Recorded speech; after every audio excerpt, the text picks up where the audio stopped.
I'm Mrs. Tashoff's oldest daughter, and when I was little, this was my favorite story. It's called Mud Puddle by Robert Munsch, and he actually signed the book for me. See, it says to Emma, and he signed his name right there. So let's see what happens in this silly story. Julianne's mother bought her clean new clothes. Julianne put on a clean new shirt and buttoned it up the front. She put on clean new pants and buttoned them up the front.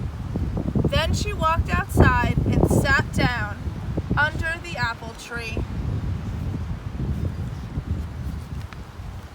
Unfortunately, hiding up in the apple tree, there was a mud puddle. It saw Julianne sitting there, and it jumped right on her head. She got completely all over muddy. Even her ears were full of mud. Oh no. Julianne ran inside, yelling, "Mommy, Mommy, a mud puddle jumped on me." Her mother picked her up, took off all her clothes, and dropped her into a tub of water. She scrubbed Julianne till she was red all over. She washed out her ears, she washed out her eyes, she even washed out her mouth.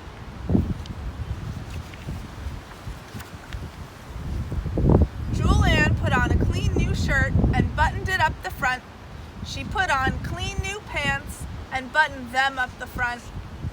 Then she looked out the back door. She couldn't see a mud puddle anywhere. So she walked outside and sat down in her sandbox. The sandbox was next to the house, and hiding up on top of the house, there was a mud puddle. Do you see the mud puddle hiding up there? It even has a face. It saw Julianne sitting down there, and it jumped right on her head. She got completely all over muddy. Even her nose was full of mud. Julianne ran inside, yelling, "Mommy, Mommy, a mud puddle jumped on me." Julianne's mother picked her up, took off all her clothes, and dropped her into a tub of water. She scrubbed Julianne till she was red all over. She washed out her eyes, she washed out her ears, she washed out her mouth, she even washed out her nose. Julianne put on a clean new shirt and buttoned it up the front. Then she put on clean new pants and buttoned them up the front. Then she had an idea. She reached way back in the closet and got a big yellow raincoat. She put it on and walked outside. There was no mud puddle anywhere, so she yelled, "Hey, mud puddle!" Nothing happened, so she yelled even louder, "Hey, mud puddle!" Julianne was standing in the sunshine in her raincoat, getting very hot. She pulled back her hood. Nothing happened. She took off her raincoat. Uh-oh. As soon as she took off her coat, out from behind the doghouse, there came the mud puddle. It ran across the grass and jumped right on Julianne's head. She got completely all over muddy. Julianne ran inside, yelling, "Mommy, Mommy, a mud puddle jumped on me." Uh-oh, the pages are a little stuck. Her mother picked her up, took off all her clothes, and dropped her into a tub full of water. She scrubbed Julianne till she was red all over. She washed out her eyes, she washed out her ears, she washed out her mouth, she washed out her nose. She even washed out her belly button. Julianne put on a clean new shirt and buttoned it up the front. She put on clean new pants and buttoned them up the front.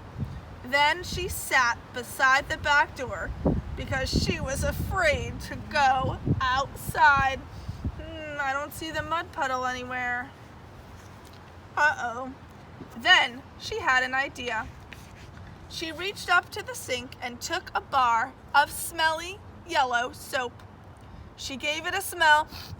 Yuck!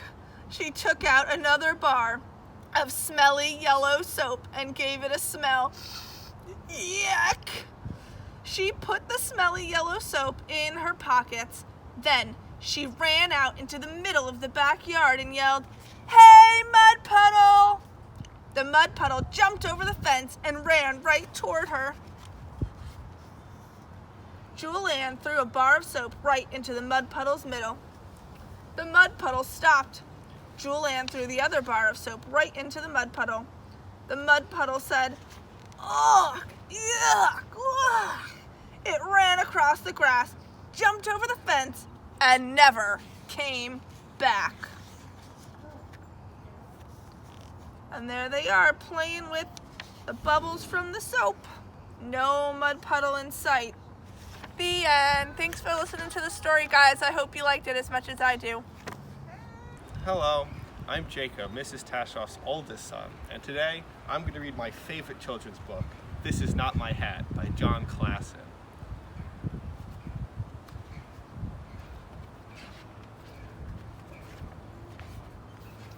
This hat is not mine. I just stole it. I stole it from a big fish. He was asleep when I did it. And he probably won't wake up for a long time.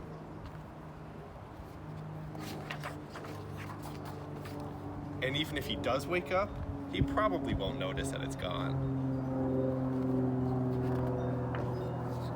And even if he does notice that it's gone, he probably won't know it was me who took it. And even if he does guess that it was me, he won't know where I'm going. But I will tell you where I'm going. I'm going to where the plants grow big and tall and close together. It is very hard to see in there, and nobody will ever find me.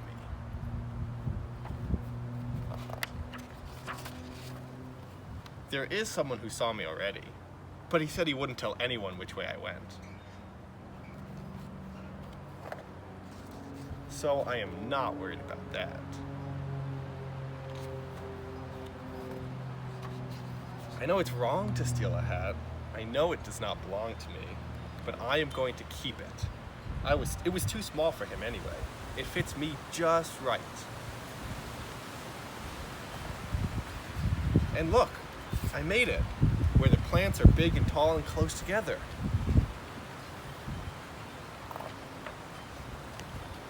I knew I was going to make it. Nobody will ever find me.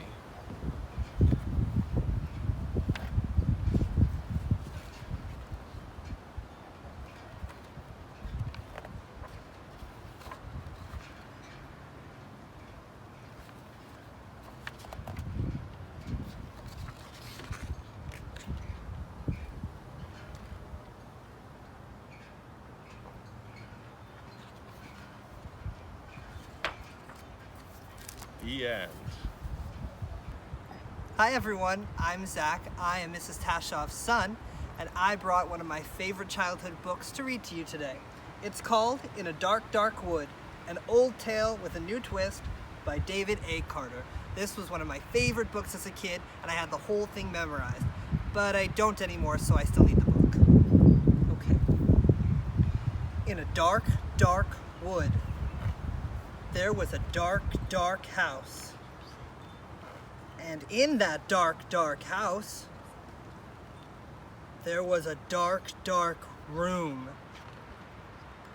And in that dark, dark room, there was a dark, dark cupboard. And in that dark, dark cupboard, there was a dark, dark shelf. And on that dark, dark shelf, there was a dark, dark box. And in that dark, dark box, there was a ghost! Woo! Scared me. A ghost! Oh, thank you for listening to my story. I'm Ben. I'm the youngest son of Miss Tashoff, and I'll be reading Only One You by Linda Kranz.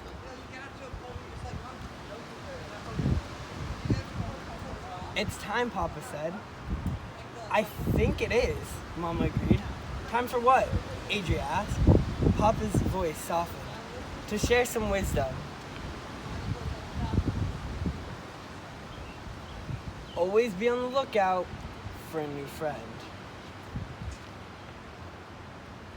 Look for beauty wherever you are and keep the memory of it with you.